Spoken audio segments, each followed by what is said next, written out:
Please put your hands together for your next funny and talented comedian. Please put your hands together for Danny Mendlow, everybody. Give him that love. And now for asking people you've just met questions you shouldn't be asking people you've just met. Hi there, how's it going, sir? We've never met before, have we? No, we haven't. No, we have not. Does this look infected to you? This has been asking people you've just met questions you shouldn't be asking people you've just met. Featuring that guy. It's good times. I just had an epiphany, and I wanted to share with you because I think it'll make the world a much better place. You guys familiar with the show Speaker's Corner by applause? Or familiar with that show? Okay, check this out. What if when people put their loony in that little slot, what if instead of a video recording device recording whatever dumb shit they feel like saying at 3 o'clock in the morning, what if instead something, I don't know, shot them in the face? Wouldn't that fucking be awesome? I think that would solve most of our problems. Drop some bombs on a Sarah Palin book signing, we're on our way. That'd be good. So I was at a SkyTrain station like a few weeks before Christmas, and I don't know if anyone else noticed this, but there was like hot girls handing out condoms at all the SkyTrain stations. Anyone else see this? And what it was AIDS Awareness Day. Basically, AIDS had hired a bunch of supermodels to remind us that it's still out there killing people. It's just like, hey, what's going on? AIDS, still killing 84 million people a year. Don't forget about AIDS, all right? And it made me realize that in the virus world, AIDS is basically like Jodie Foster, okay?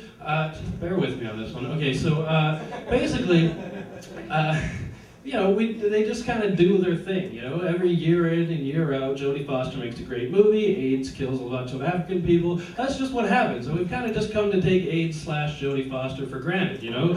And it made me realize further that swine flu is basically just Paris Hilton, you know? It just shows up, does nothing, and suddenly it's an international sensation overnight. Everyone's like, oh wow, and meanwhile here's AIDS/Jodie Foster fucking doing their job year in and year out, and no respect. You know what I mean?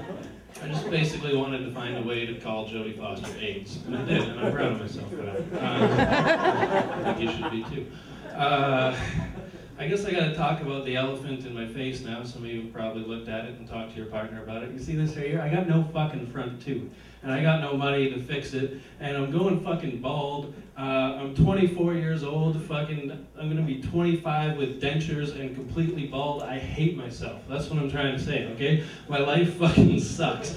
That's why I'm here trying to make 25 strangers like me, because I fucking hate my life. That's something I don't think people understand about comedians. We're not happy people, okay? But think about it. You don't want to see some dude come out on stage and be like, hey, what's happening? I make shitloads of money at a great, rewarding job. I've got a sweet, hot girlfriend who fucks me all the time, gives me blowjobs on command. Fuck that asshole. He's not funny. Get that dick off the stage. Bring out the fucking kleptomaniac midget with 2 dicks. That motherfucker is hilarious. Trust me, that dude is funny. And he's got questions I want to know answers to. Like, how does that even work? Is it all connected to the same system? Does each dick have its own ball? And so he, like, when he jerks off, can he make them both come at the same time? Does he milk them like cows udders?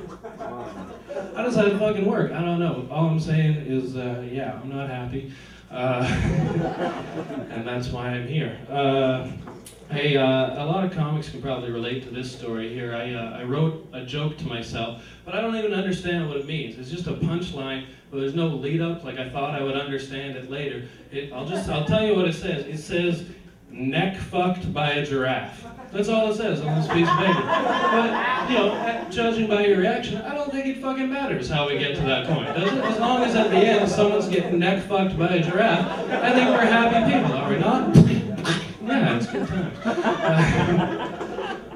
I don't think girls can understand just how sexual a man's mind is, you know, like, you hear these rumors all the time in like Cosmopolitan, or it comes out as like, a man has a sexual thought every 9 seconds. That's fucking bullshit. Guys have nothing but sexual thoughts every second of every day. Just to prove it, I'm going to tell you verbatim what's going through my mind right here, right now, as I stand on the stage staring out at you. Pussy, pussy, titties, beer, vagina. I wonder how Stallone would do in a real fight. Titties, titties, beer. That's it. That's all we think about. It's not that complicated. You ever ask a guy what he's thinking, ladies? What does he always say? Nothing. It's not nothing. It's your vagina and his penis inside it. And that's the fucking bottom line. Let's not pretend. Like, I went up here 3 minutes, I've already fucked every girl in the audience. Sure, like, up here, I've seen you do all sorts of shit. I've seen you get it on with her, I've seen you get neck fucked by a giraffe, everything.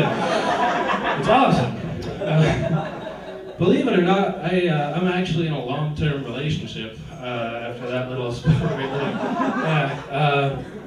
So that means that I have a roommate who fucking hates me, won't fuck me, and won't let me fuck anyone else. It's fucking beautiful. No, I'm really happy. Hi, sweetie, she's in the back.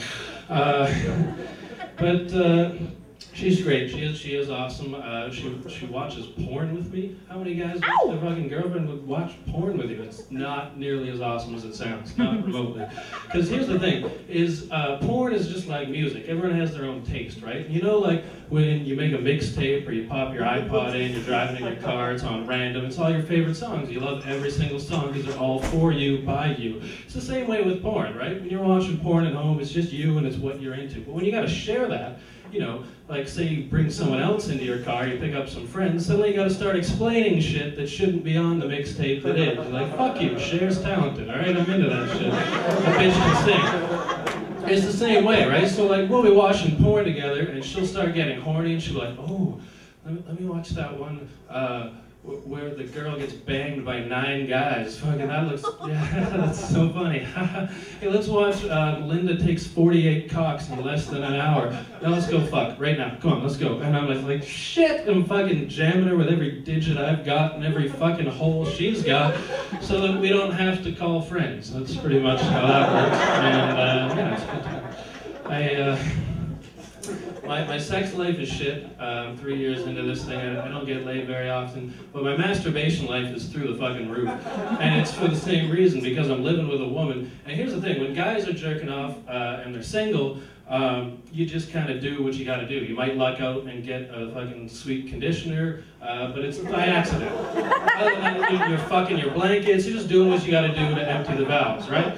But with a girl, they got all these fucking, you open the cupboard underneath the sink, it's like a Walmart of wax-sack cream, and you're just like, wow, I can use moisturizer? What the fuck is moisturizer, girls? Moisturizer is like fucking God spit into a bottle and gave it to Jesus. It was like, trust me, son, you will need this. Why do you think Jesus disappeared for 18 years? He found moisturizer. It was just like, yeah, save humankind, I'll get right on that. Whack, whack, whack. I just jerked off Jesus on stage. You ever done that before? I don't think so. So anyways, what's your masturbation technique, buddy?